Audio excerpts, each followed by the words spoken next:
Hey everybody. If you watch Gemini's channel, you may have recently seen a video in which he featured the game that this video is about.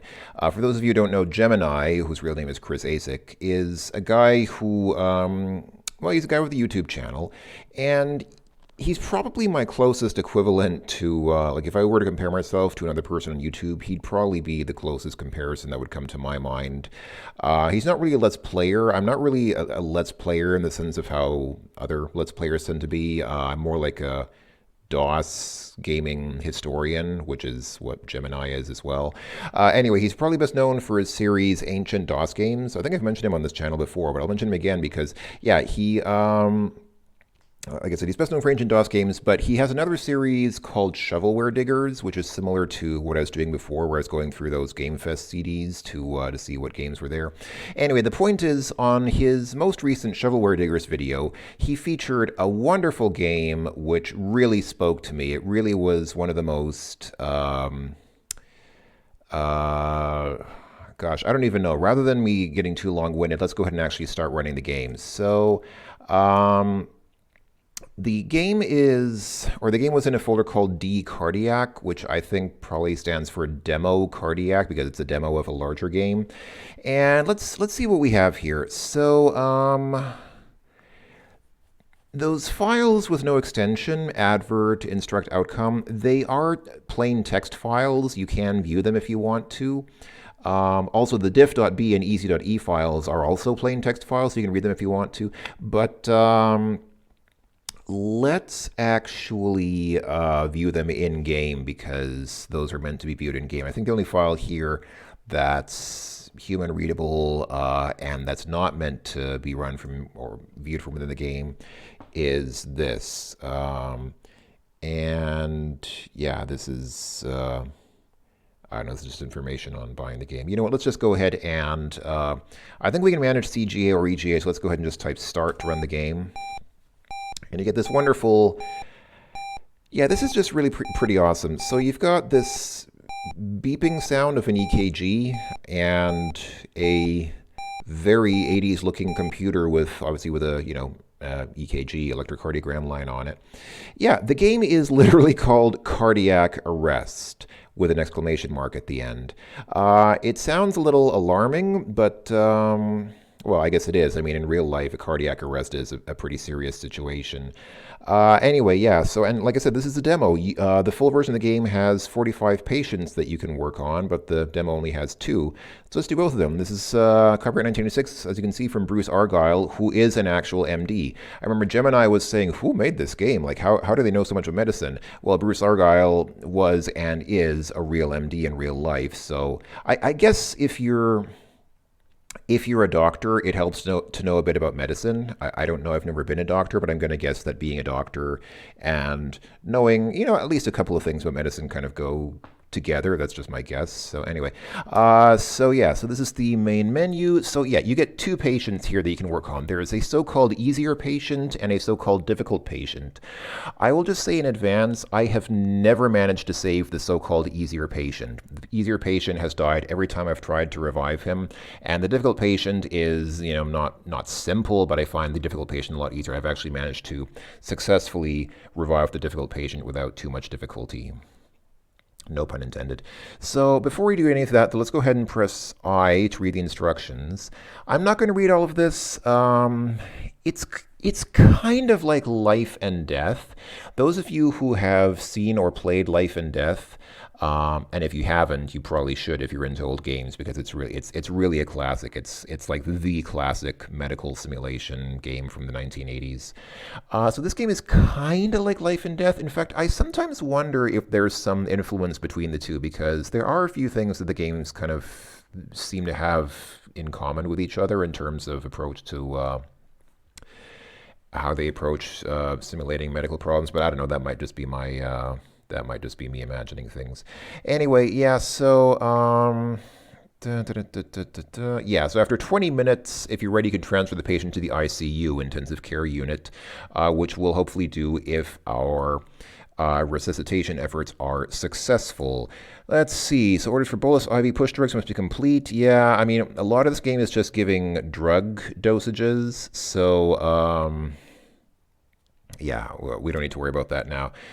Defibrillator is, oh yeah, this is interesting. The defibrillator in the game sometimes asks you how many joules you want to defibrillate the patient with.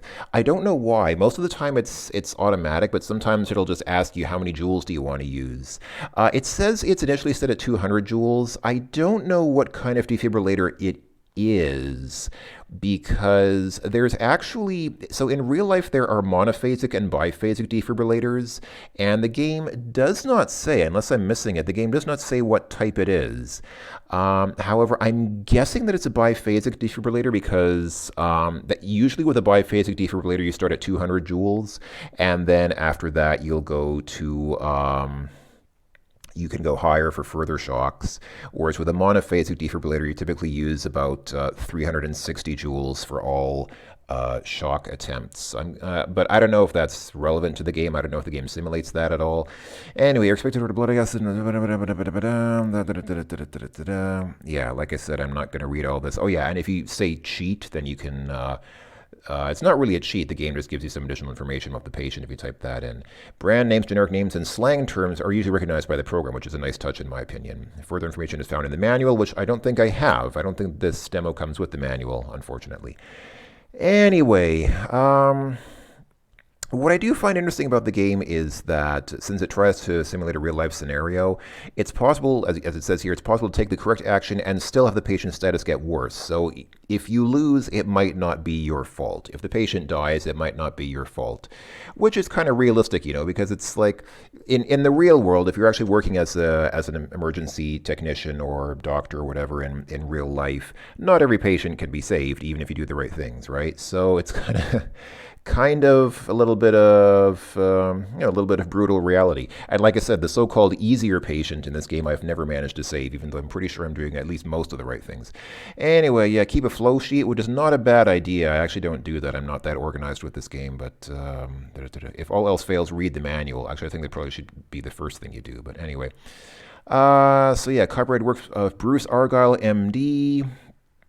Mad Scientist Software, I'm assuming that's his own software company in Pleasant Grove, Utah. The company is still around, and they still make a version of this game for Windows, along with some other games for Windows, which are along similar lines for medical professionals.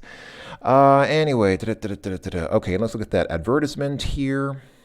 Yeah, so Gemini was asking, whom is this game for? Like, who is the target audience for this game?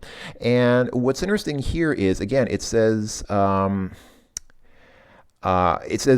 most of our customers buy the simulator to help them certify an ACLS, Advanced Cardiac Life Support, many are not physicians, nurses, or paramedics. They're just people who find it fun to play doctor. Well, I'm in that category. I've never worked in medicine. I'm not a medical professional by any means. I'm just a guy who likes computer games and actually find these kinds of games really fun.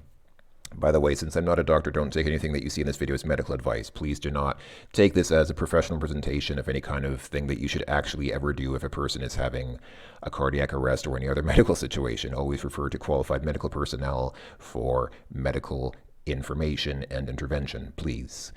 Anyway, okay, so...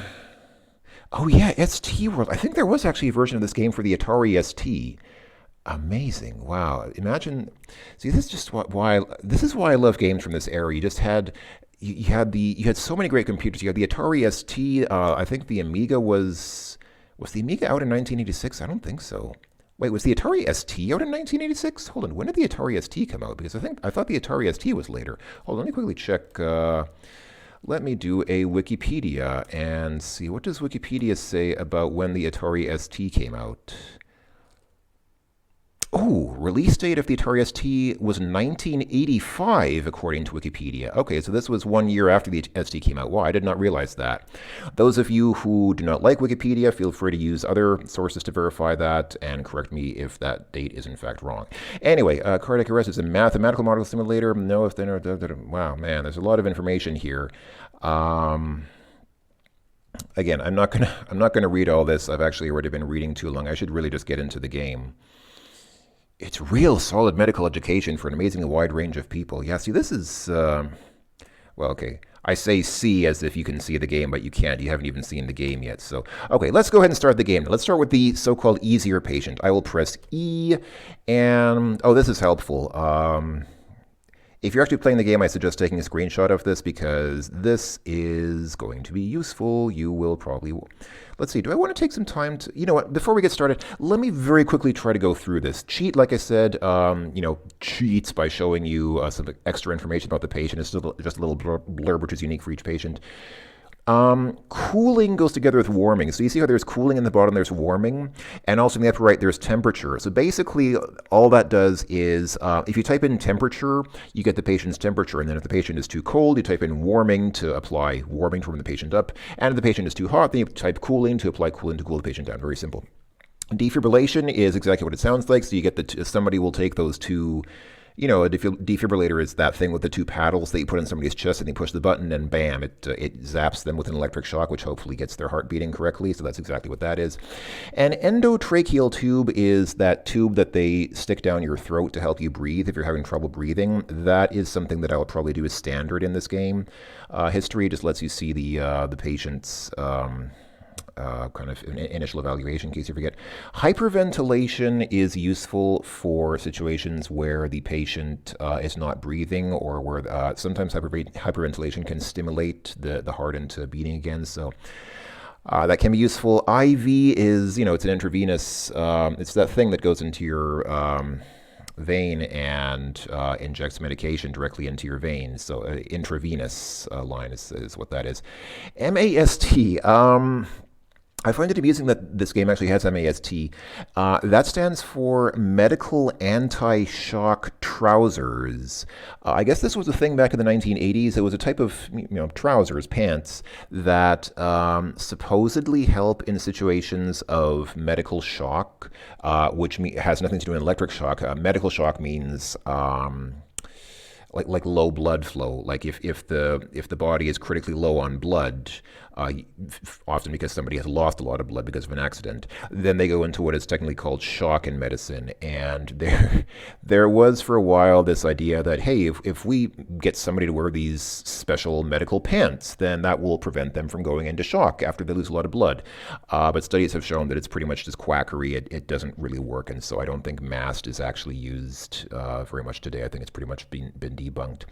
Nasogastric tube is another type of tube intubation. I guess through the nose into the GI tract, if I'm not mistaken.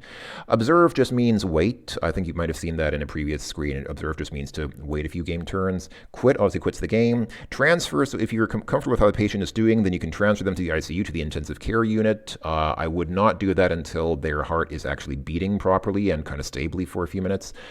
Bolus drugs, and then infusions, basically, yeah, those are just lists of drugs that you can hit the patient with. Like literally about half the commands in the game are just drugs that you can hit the patient with. So, a lot of drugs. And then lab tests, yeah, blood gases, which is basically just a blood test showing the blood levels of things like oxygen.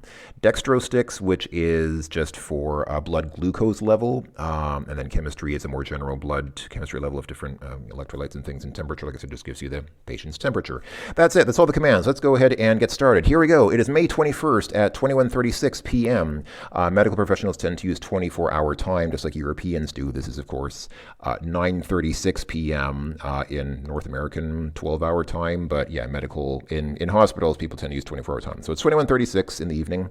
You are called to see a 71-year-old man who weighs 65 kilograms. He was recovering from pneumonia on the medical ward when the nurse found him unresponsive. His only medicine is penicillin. Lab tests were all normal a few days ago. He has no past history of heart disease, and IV is already in place. And here we go. This is the game. So that's obviously the patient's EKG there. It does not look very promising. It's not exactly a flat line. I feel like that might be supposed to be VFib, ventricular fibrillation, but I don't know. I mean, that's just my guess. Maybe I'm wrong. Anyway, let's see. What do we want to do here? Probably... Let's go ahead and get started by, let's intubate. Let's go ahead and intubate the patient here. Good. Placing ET tube and endotracheal tube. Again, that's the tube that you push down somebody's throat to help, to force air into their lungs if they're having trouble breathing. So the patient has been intubated. That's good. I would also say hyperventilate to get the patient. So the respiratory therapist says, okay, I'm hyperventilating the patient, which is a good thing to do in situations like this. Now, let's see. Because this patient is having VFib, ventricular fibrillation. At least I think that's what they're having here. A good thing to do. One drug that you can hit the patient with is lidocaine. Those of you who've played Life and Death might remember lidocaine, which is used, I believe, in cases of PVCs. Well, this patient does not have PVCs. They just have basically. Again, I think that's VFib. So let's go ahead. Lidocaine is used to treat VFib. I believe. I did go up looking dosages for these things because obviously the game does actually require you to put in a specific dosage. I believe, if I remember right, that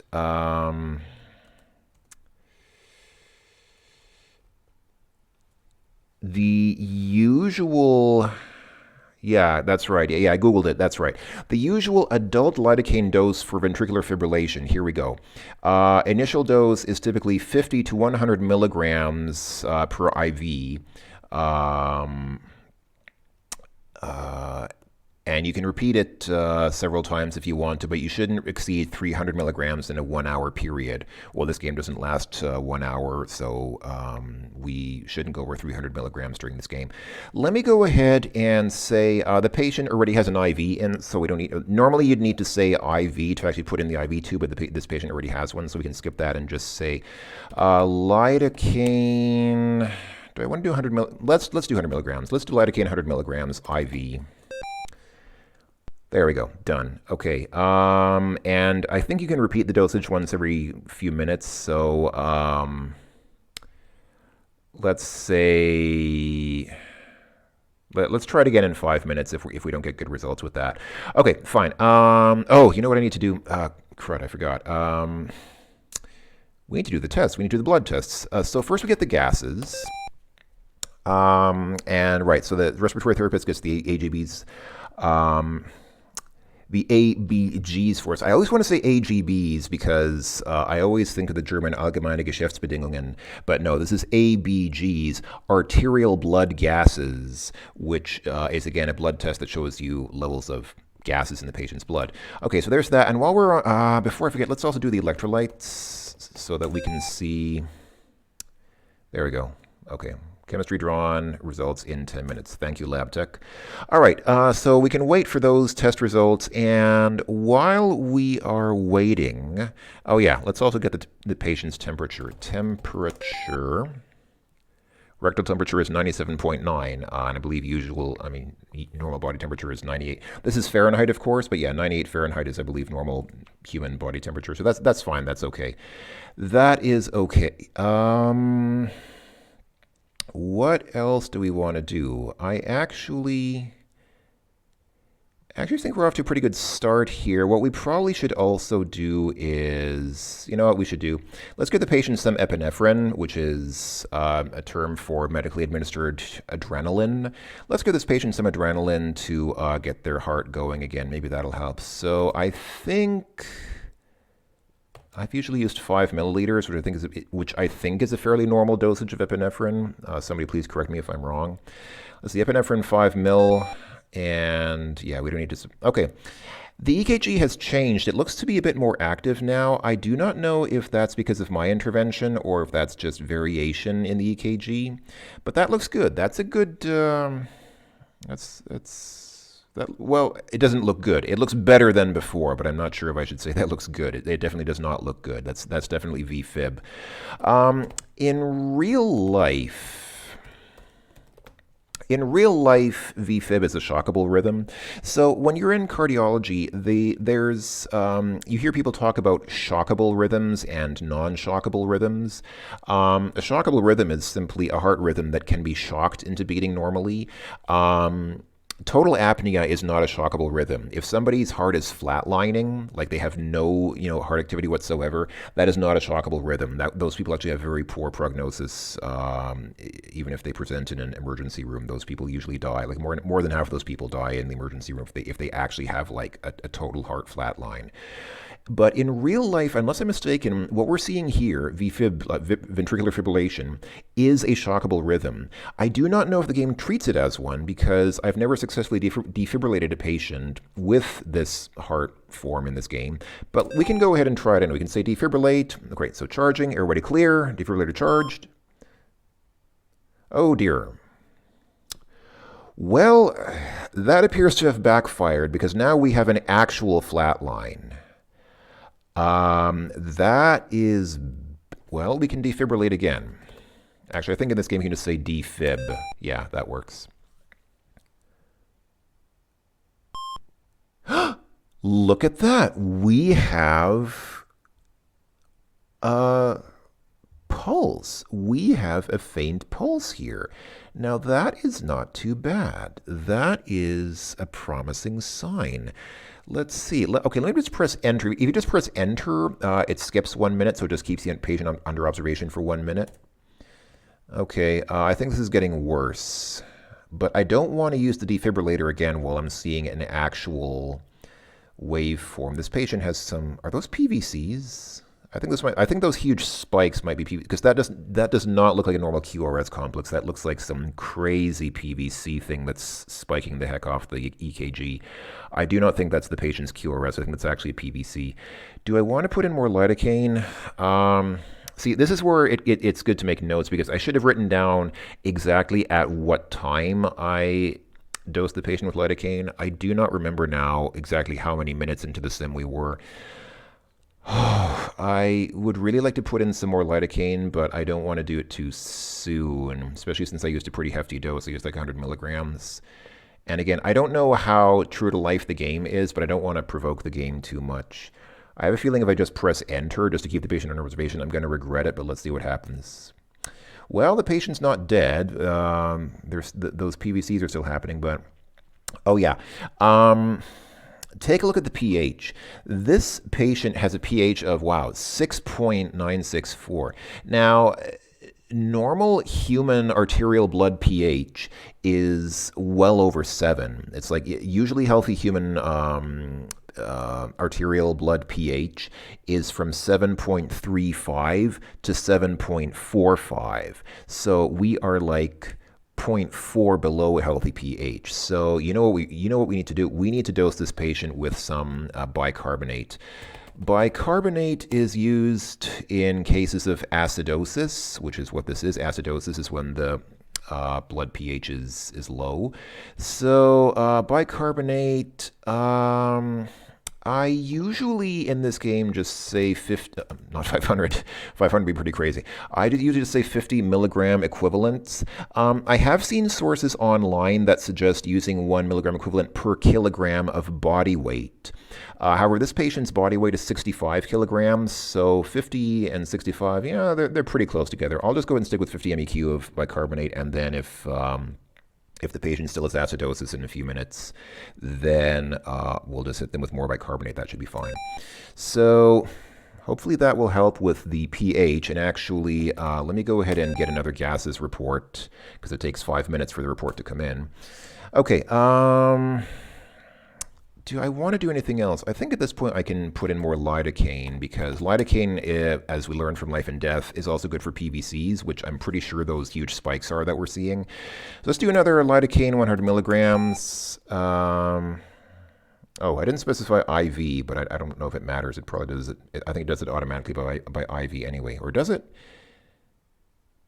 That would be stupid if because that was supposed to be by IV. That would be stupid if they didn't do it by IV, and then we have to wait like centuries for the lidocaine to take effect.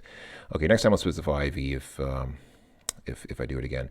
Okay, what else should we do? Let me quickly check the patient's temperature again, because I think this patient has problems with fluctuation. Okay, see, the patient's temperature is going down. It's 97.3. That's not terrible, but it's not ideal. I think this patient could do with some warming. So I'll go ahead and order some warming. There we go. Okay. But now we have the problem that the patient's temperature can go too high because of the warming measures. So it's kind of stupid. In real life, of course, the doctor would have a nurse looking at the patient's temperature. The doctor wouldn't need to like constantly monitor the patient's temperature. The doctor has other things to worry about, and you'd have some assistant or some what's the word, tech or whatever who's looking at the patient's temperature. But anyway, what are we missing? I'm trying to think if there's anything. I'm looking at the list of commands and trying to see if there's anything that I should be doing, but I don't, not that I can think of. So let's just press enter. Okay, well at least this is fairly stable. I guess this is better than what we had at the beginning, but this is not great. Like these kinds of PVCs, it's not, you see how it says no pulse? It's not a pulse. It's just the heart doing crazy things. Like this is not a sustainable heart rhythm. Oh, here we go. These are the electrolytes. Now, I must confess that I don't know what normal levels for all these are. I know that K5 is okay. K is potassium. So if potassium at 5.1, that's okay. I know that because in real life I have problems with my own blood potassium, so I have to keep that under observation sometimes. So I know that 5 is not bad. I've sometimes like gone to the hospital and I have like potassium of like 2. And then people will say, well, your potassium is way low. That's why you're having chest pains, because your potassium is low. And then, anyway, sorry. You folks don't need my medical history. I just thought I'd mention that just to give some background because I thought it was interesting. So, but anyway, I think these electrolytes are okay, and I say that partly just because I've played this game before, and I don't think that I've ever seen problems with the electrolytes on this patient. Glucose 110, that's kind of high, but that's okay. When patients have problems like this, their glucose levels tend to go up anyway, so 110 is not terrible. Yeah, let's just wait a bit. Here we go. Blood gas results. Okay, pH is 7.237. Much better. Still a little on the low side because I think usual bottom level for blood pH is 7.35. So we could do a little bicarbonate, but let's do bicarbonate 25 milligram equivalents or milliequivalents. Okay, look at this. Look at what we've got here. So this now, I don't know if this is supposed to be VFib, but I think in the game, from my experience in the game, this is a shockable rhythm. So let's go ahead and say defibrillate and watch what happens. There we go. Okay, that, I don't know if that helped or if that was just a random thing, but I'd rather have this than whatever that was. Or maybe I'm wrong. Maybe this is worse than the other thing. I don't know, but I feel like this is better because at least the heart is, I mean, heart rate of 39, that's almost a normal heart rate. The problem is that the ventricles are still not, they're still not beating properly because we're having a premature ventricular contractions, which is what PVCs are. I just don't know what I can do about this. I mean, is there a drug that I'm missing that...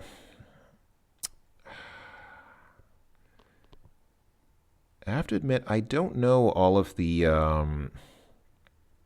drugs that are in the game, or if there is a drug that would be helpful here. I'm going to go out on a limb and do epinephrine 5 milliliters again. I don't know if that's a huge mistake or if that's actually called for. Oh, hey, faint pulse. Okay, that's not bad. So maybe that whole thing with the epinephrine was actually the right thing to do. Okay, let's just wait for a second, or for a couple of minutes. No, that got worse again. Oh, here we go. Here we go. Rate 48, weak pulse. Okay, this is not looking too bad. Well, it is bad, but it's better than before. Let's wait a bit. Oh, I think the rate is slowing down again.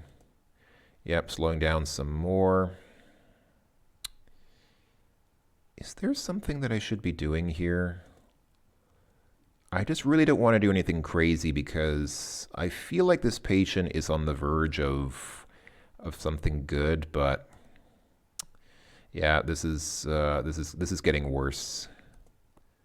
Okay, and we have this again. Hold on, let me just wait. Let me just wait this out for a minute. Yeah, see, if we just leave it like this, it just stays like this with a heart rate of 222. That's bad. Okay, let's defibrillate this, and it should go back to the PVCs. Yes, it did. Okay. I think this is better than, I think these PVCs are better than that rate of like 200 something, because 200 is obviously way too high. And this is, let me do the epinephrine again. You know what, let me do epinephrine 10 mils because, there we go. That helps. But it's just, oh, wait, here we go. Hey, look, the patient has blood pressure now. They have a blood pressure of 70/27. That is pretty low, but it's something. It's better than what we saw before. Oh, it went down. That's, yeah, no blood pressure, no BP. Okay, you know what? At this point, I'm feeling experimental, so can I just like keep cranking up the epinephrine dosages? That seems like a very bad thing to do. This is, in real life, this would be an extremely bad thing to do because if you give somebody too much adrenaline, their heart's just going to start racing like crazy, and you just can't stop it, and they'll probably die of a fast heartbeat. And since we've already had that fast heartbeat a couple times, I would not do this in real life. This would be suicide in real, well, not suicide because you. The patient's not doing it to himself, but this would be like murder, let's say, in real life. But I'm just curious, like, does the game just expect me to use more epinephrine or what?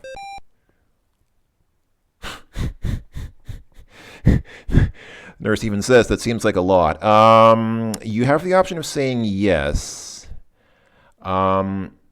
If you're ever an actual doctor, folks, please don't do this to your patient in real life. This is a bad idea, but it's just a game, and I feel like my patient's not going to get saved anyway. So let's just go ahead and roll the dice and see what happens if we say yes.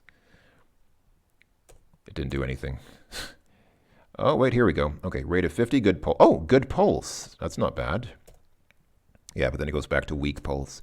I think there's really just like one key thing that I'm not doing here. There's, oh, well, and we're back to no pulse. Gosh, and things were looking so promising. Yeah, there we go. Final outcome died.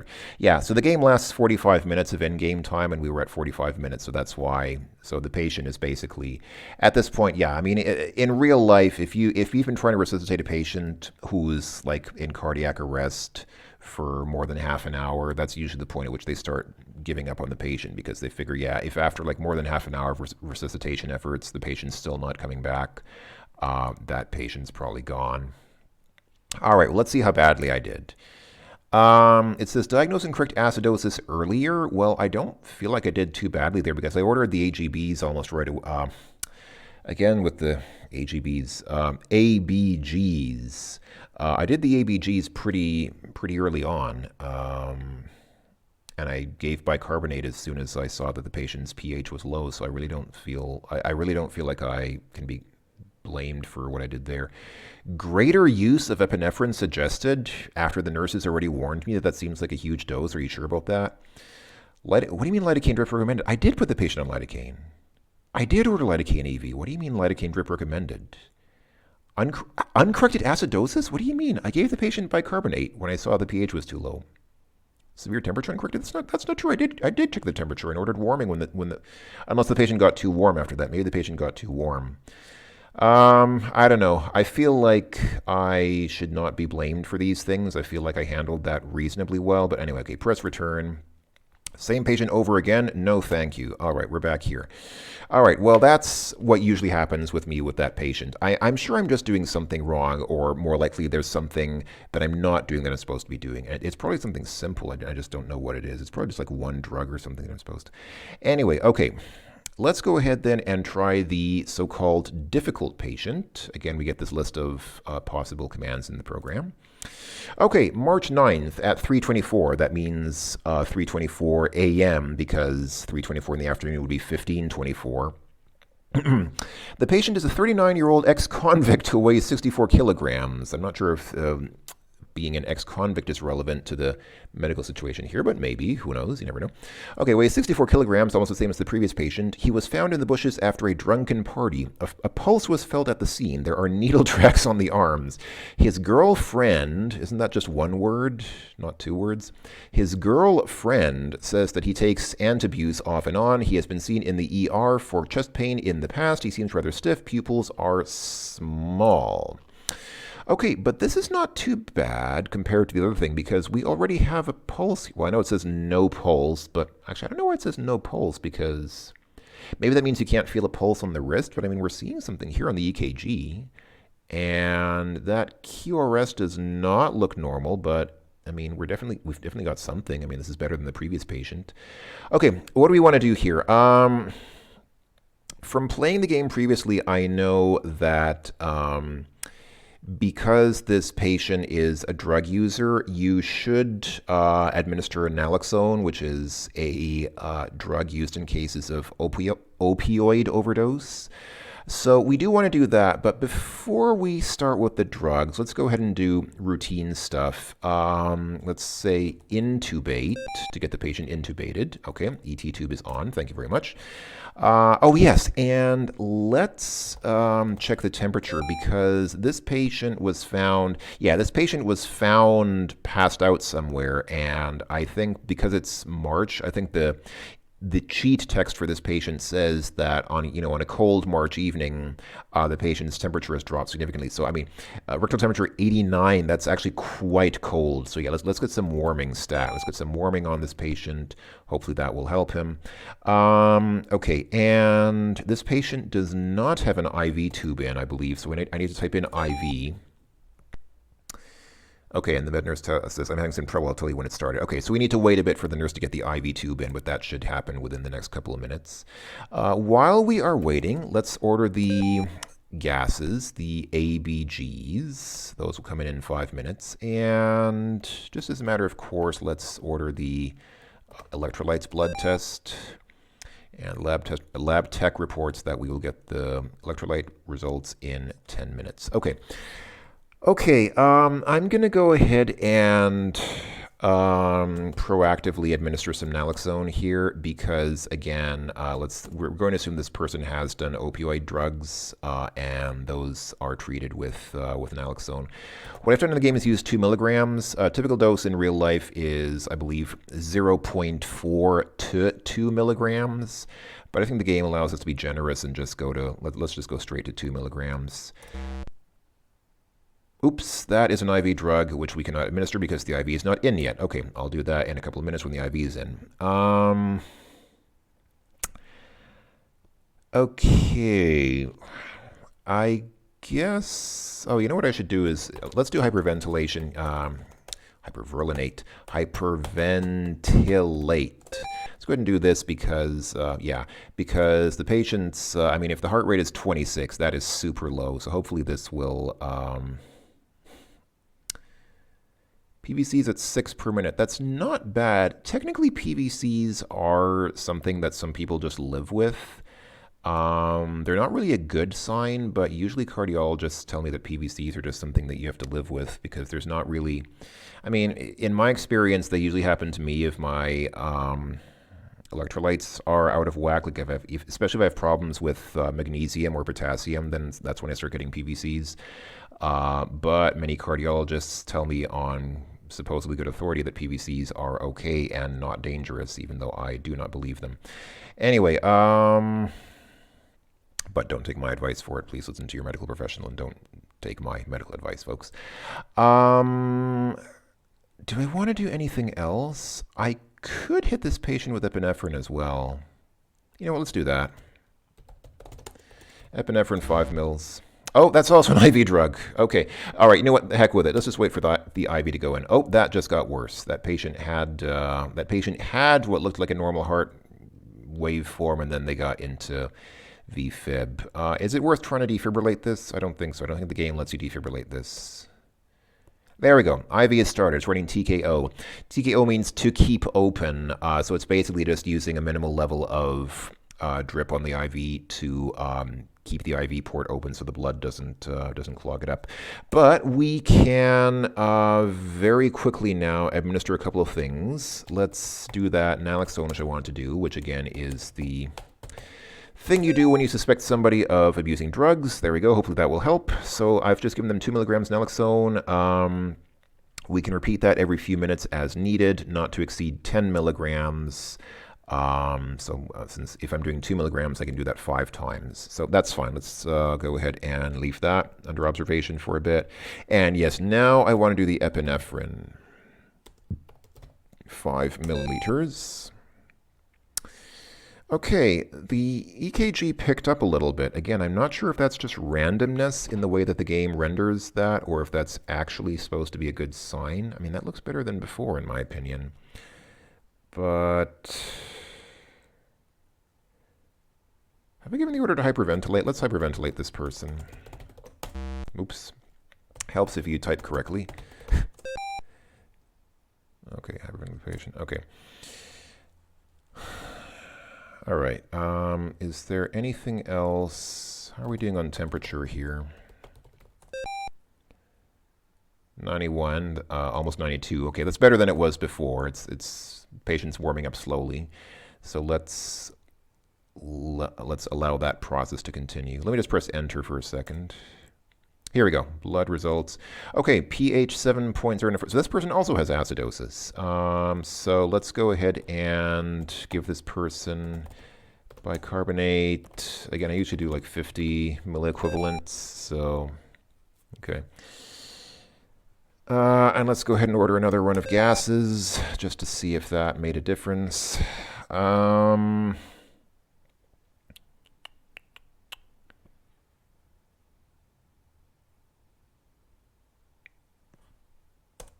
It's not looking good. Let me do another run of naloxone, 2 milligrams.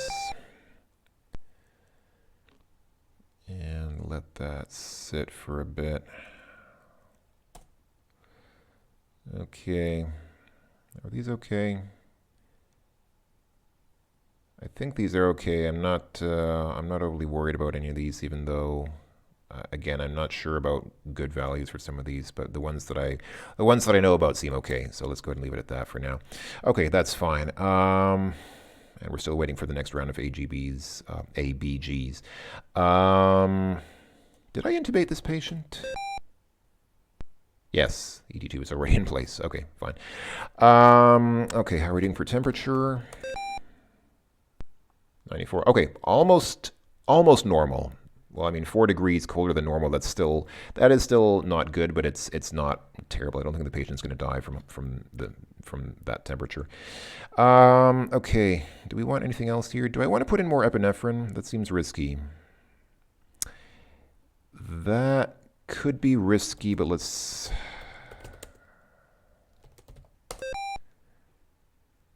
Yeah, okay, here we go. Oh, pH is actually too high now. So usually the high end of human blood pH is 7.45. We are slightly above that, so okay. I don't think this patient needs any more bicarbonate. We will go ahead and leave their pH as it is for now. It should stabilize by itself. It's not terribly high, so let's just leave it to stabilize for a bit. But what is going on with this heart, man? Would it help to defibrillate this patient at all? Let me try that. I don't think that this is going to do anything. Oh, look at that. Okay. Well, that was worth it. I thought that wouldn't do anything. That defibrillation was actually worth it. We have a good-looking heart now. Blood pressure is normal. Blood pressure is almost perfect.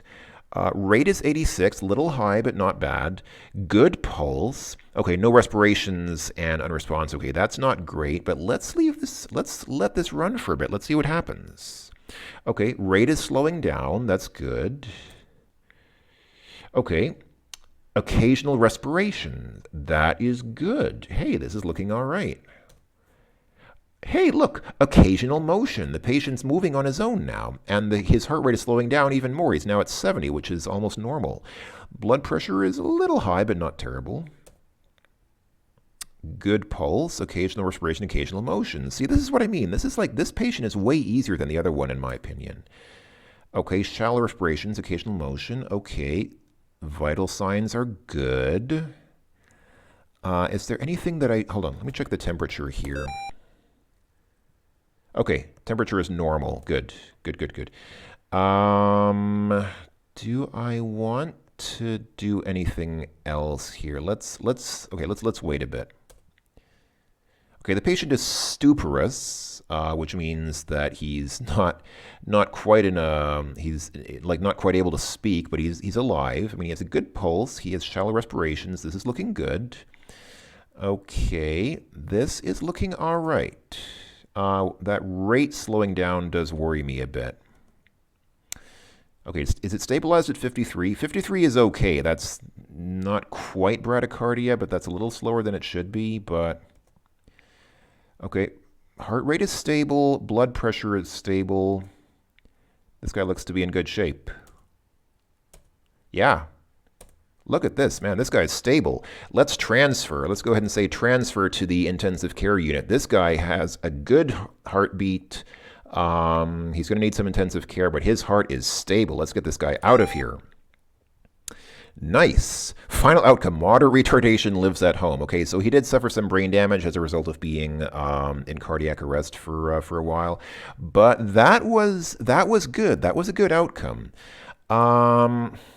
Diagnose and correct acidosis earlier. Could I have done that a little earlier? I don't know. I think that I did that in a reasonable amount of time. That patient's acidosis wasn't that severe anyway, in my opinion. It was like his pH was like over 7, which, okay, can still be acidosis, but all right. Continued myocardial irritability. I don't know what that means. Like, how are you supposed to prevent that? I don't know. But anyway.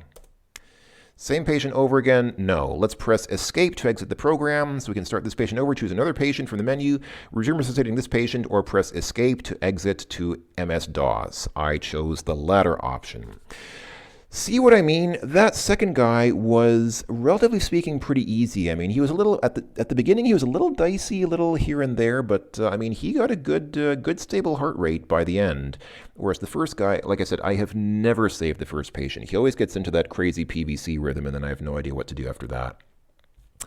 Anyway, ladies and gentlemen, this has been the demo of Cardiac Arrest.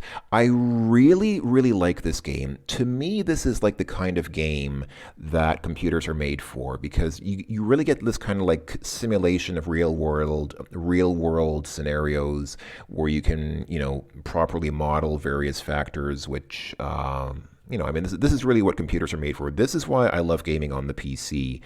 You do not get games like this on a console. I mean, I'm not aware of any game for the Xbox or GameCube or PlayStation or Switch or whatever that's anything like this, man. This kind of game is just awesome. I really like these kinds of games. This is why I love computer gaming. It's so good. It's really interesting. It really gives you the opportunity to try different things and learn a lot. And it's enjoyable. Like it's super enjoyable. So I hope that you folks have enjoyed watching as well. Thank you for coming along with me on this ride as we practice being emergency cardiac technicians. And yeah, check this game out. You can find, if you just do like a search for D cardiac, or maybe do like a quotation mark search for some of these file names. I think you can find this game on like cd.textfiles.com. That's where I found it. Again, thank you, Jason Scott. And hey, I mean, like I said, the company is still around, still making newer versions of this game for Windows. So if you're really interested, like buy a new version of the game and play it on Windows. Get like dozens of patients that you can test your cardiac resuscitation skills on. It's a lot of fun. I've had so much fun with this demo. I'm thinking about getting the game myself because it's so cool. It's like Life and Death, except more in depth than Life and Death, in my opinion. So yeah, great game. Thank you very much to the mad scientist MD who made it. And again, thank you folks for watching. I will talk to you folks later. Bye-bye for now.